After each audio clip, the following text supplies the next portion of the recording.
When I think back to that night, the weight of the truth still crushes my chest. It started innocently enough, a family gathering, laughter echoing through the house, and a secret so fragile it could shatter lives. My two brothers, Nathan and Lucas, and I ended up in a room that night, and what unfolded between us changed everything. Nathan, the older brother, was the golden child.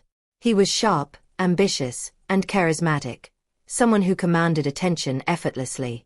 Lucas, on the other hand, was quieter, with a sensitive soul that few ever truly understood. And then there was me, Evelyn, their younger sister, forever caught between their intense personalities. That evening, our parents had thrown one of their infamous dinner parties. The house was bustling with relatives and old family friends, clinking glasses, and the aroma of roasted lamb wafting through the halls. I was in the kitchen helping Mom when I first noticed it, an unusual tension between Nathan and Lucas. Normally, they'd exchange their usual jabs, laugh about the past, or team up to tease me about some childhood mishap. But tonight, their eyes darted away from each other, their words clipped, almost brittle. "Eve, can you take these upstairs to Nathan's room?"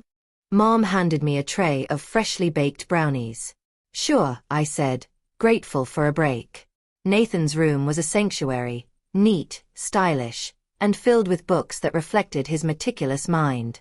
But as I stepped in, I froze.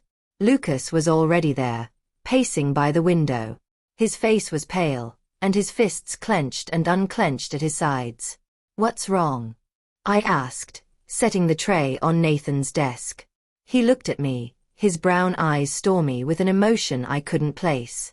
"I shouldn't be here. Lucas, talk to me." Before he could respond, the door creaked open. Nathan walked in, his gaze immediately locking onto Lucas.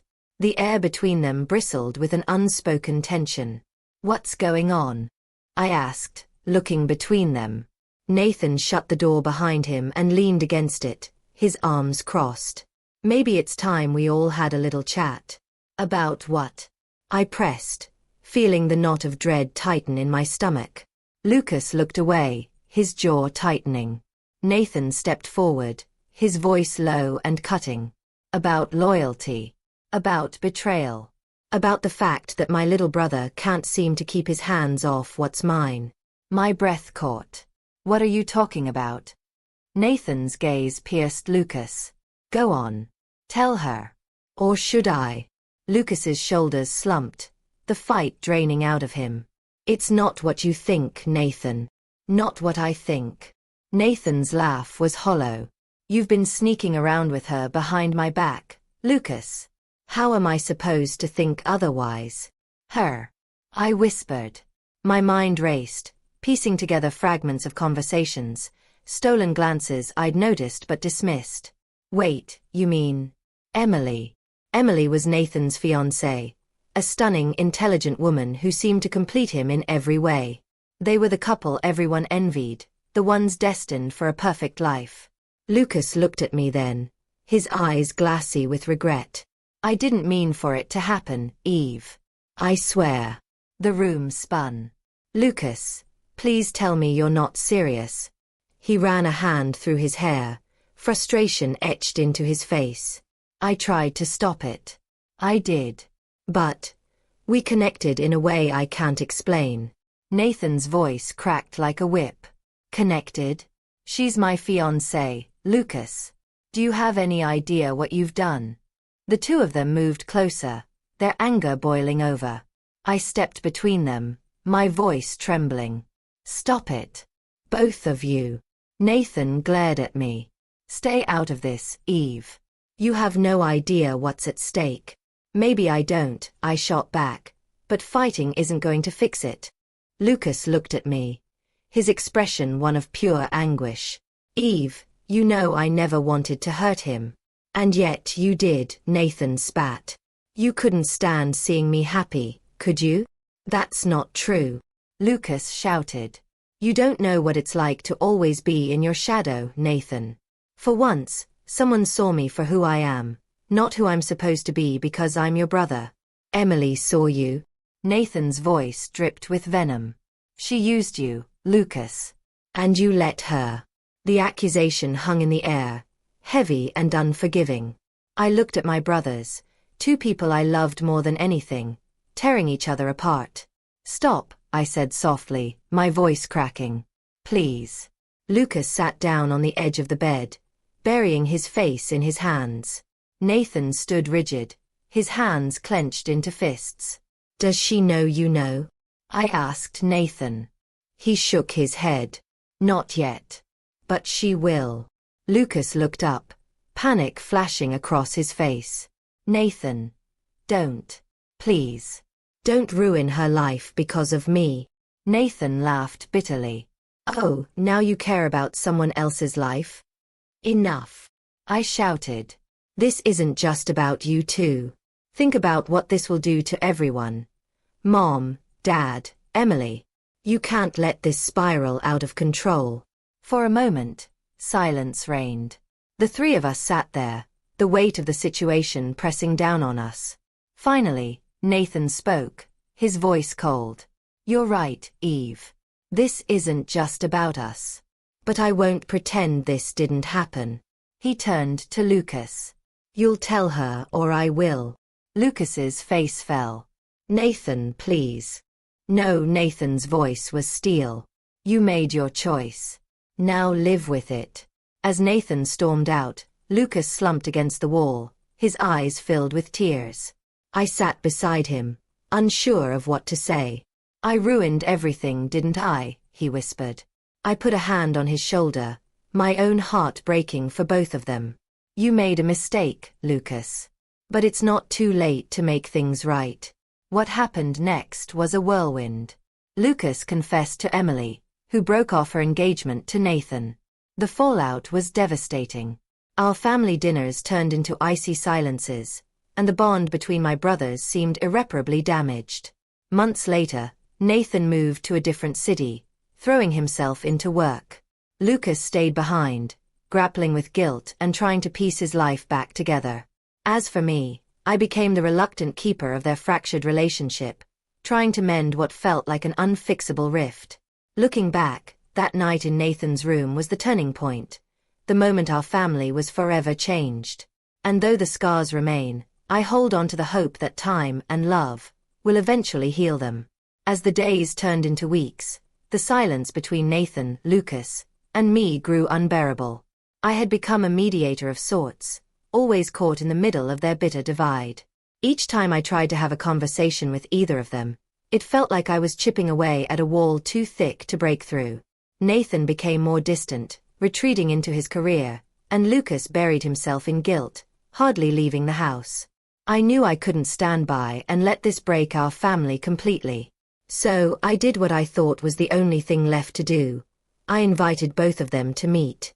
It was a Saturday afternoon, the air still warm from the summer sun, and the house felt quieter than usual. Nathan had agreed to meet at a local cafe, but I could sense he wasn't happy about it. He barely acknowledged me when he arrived, his eyes tired and guarded. Lucas, on the other hand, was a mess. His hair was disheveled, and he looked like he'd barely slept. But he showed up, as I asked, trying to hold it together. We sat at a table in the corner, the clinking of coffee cups filling the empty spaces between us. The air was thick with unspoken words, the tension palpable.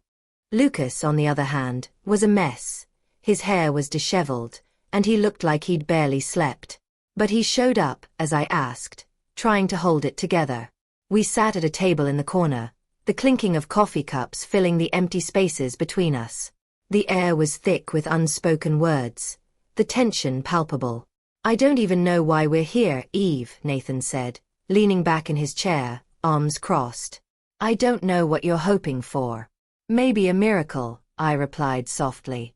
"But I do know this. If we keep pretending nothing happened, it's only going to get worse." Lucas looked at me with a mixture of guilt and despair, then turned his gaze to Nathan. "I was wrong, Nathan. I was selfish, and I hurt you. I should never have crossed that line." Nathan's face tightened, his jaw clenched so hard I thought it might snap. "You think saying you're sorry fixes everything?" "No," Lucas whispered, his voice cracking. "But I need to make things right. I reached across the table and placed a hand on Lucas's. We all do. But it starts with you too. You need to talk to each other, for real. Not just this, back and forth, like you're strangers. Nathan exhaled sharply, his frustration boiling over. How do I even look at you, Lucas? How do I pretend this didn't happen? How do I trust you again? I don't expect you to trust me right away, Lucas said, his voice shaking. But I need you to know. I never wanted to hurt you. I didn't mean for this to happen. And Emily? Nathan's voice was cold, almost detached. Did you ever think about her? Or about how she'd feel? About how I'd feel? The mention of Emily cut through the air like a blade. I saw Lucas wince, guilt written all over his face. He opened his mouth to speak but hesitated. She doesn't deserve this, he murmured. But I was too weak to walk away. And His voice faltered as if he couldn't bring himself to say the rest. The words hung there, thick with regret. Nathan's expression softened for just a second, a flicker of pain in his eyes. But it quickly faded, replaced by an impenetrable mask of bitterness. I can't do this, Lucas, Nathan said, his voice barely above a whisper. I don't know if I can ever forgive you. The words struck me like a slap to the face.